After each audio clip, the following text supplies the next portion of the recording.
Hello అండి, welcome to my channel. ఇవాళ నేను రవ్వతో కేక్ ఎలా తయారు చేయాలనేది చూపిస్తాను. దీంట్లో నేను మైదా అస్సలు యూజ్ చేయలేదు, పిండి కూడా ఏం పిండి యూజ్ చేయకుండా, ఎగ్స్ వేయకుండా రవ్వతో కేక్ ఎలా తయారు చేసుకోవాలి అనేది ఇవాళ వీడియోలో చూద్దాం.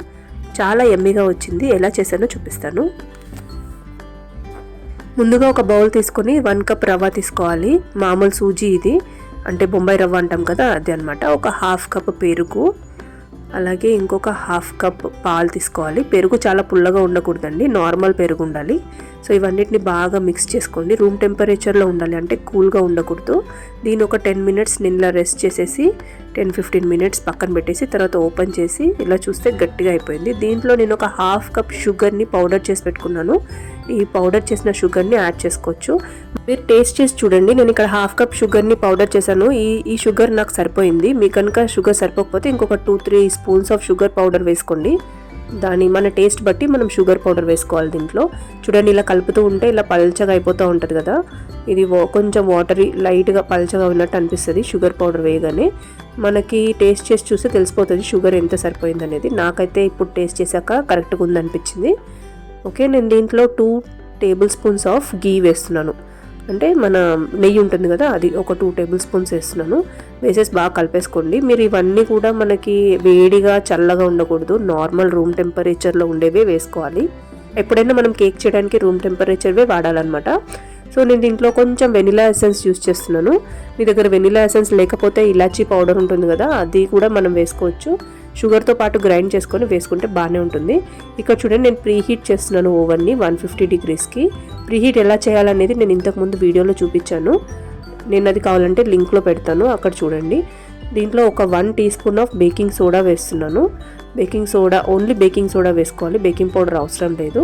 సో దీన్ని బాగా మిక్స్ చేసుకోండి. లాస్ట్లో వేసుకోవాలి బేకింగ్ సోడా. అన్నీ వేసుకొని పెట్టుకున్న తర్వాత లాస్ట్లో కొంచెం బేకింగ్ సోడా వేసి మిక్స్ చేసుకోండి. నేను ఇక్కడ ఎక్స్ట్రా ట్యూటీ ఫ్రూటీ కూడా యాడ్ చేస్తున్నాను. నా దగ్గర ఉండింది ట్యూటీ ఫ్రూటీ. సో మీ దగ్గర లేకపోతే స్కిప్ చేసుకోవచ్చు, లేకపోతే ఏమైనా జీడిపప్పు ముక్కల్లాగా చేసుకొని కూడా వేసుకోవచ్చు.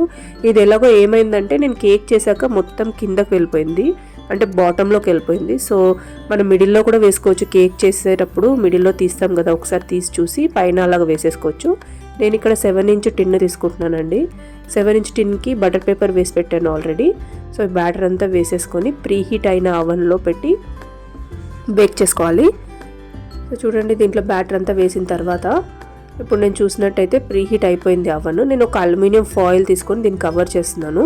మీకు ఎందుకు అల్యూమినియం ఫాయిల్ కవర్ చేస్తున్నానంటే ఈ ఓవెన్లో ప్రాబ్లం కొంచెం వస్తుందండి, పైన అంతా గట్టిగా అయిపోయి లోపల ఉడకకుండా అలా ఉండిపోతుంది.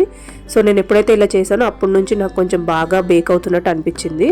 చూడండి, ఒక బ్లాక్ ట్రే పెట్టి ప్రీహీట్ అయిన ఓవెన్ లోపు నేను పెట్టేస్తున్నాను. దీనికి మనం జాగ్రత్తగా ఉండాలి. అల్యూమినియం ఫాయిల్ అనేది ఎక్కడ వాల్స్కి టచ్ అవ్వకుండా ఉండాలి.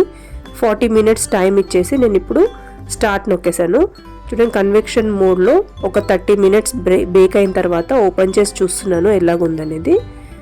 ఓకే, నేను 30 మినిట్స్ తర్వాత చూస్తున్నాను. అంటే 40 మినిట్స్ అలాగే ఉంచవచ్చు, బట్ నేను లోపల ఎలా అయిందో చూడడానికి ఒక 10 మినిట్స్ ముందు తీసి చూస్తున్నాను.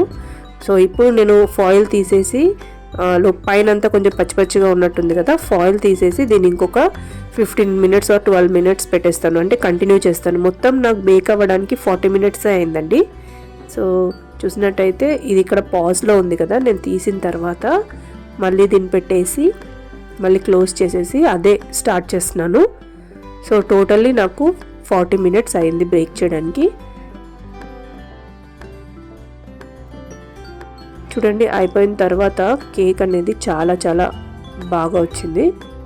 చూసారు కదా, కేక్ టాప్లో కూడా చాలా బాగా బేక్ అయింది. చూసారు కదా, ఇలా ఎడ్జెస్ అనేవి మనకి విడిపోయి ఉండాలి టిన్ను నుంచి, అప్పుడే మన కేక్ అనేది బాగా బేక్ అయినట్టు అనమాట.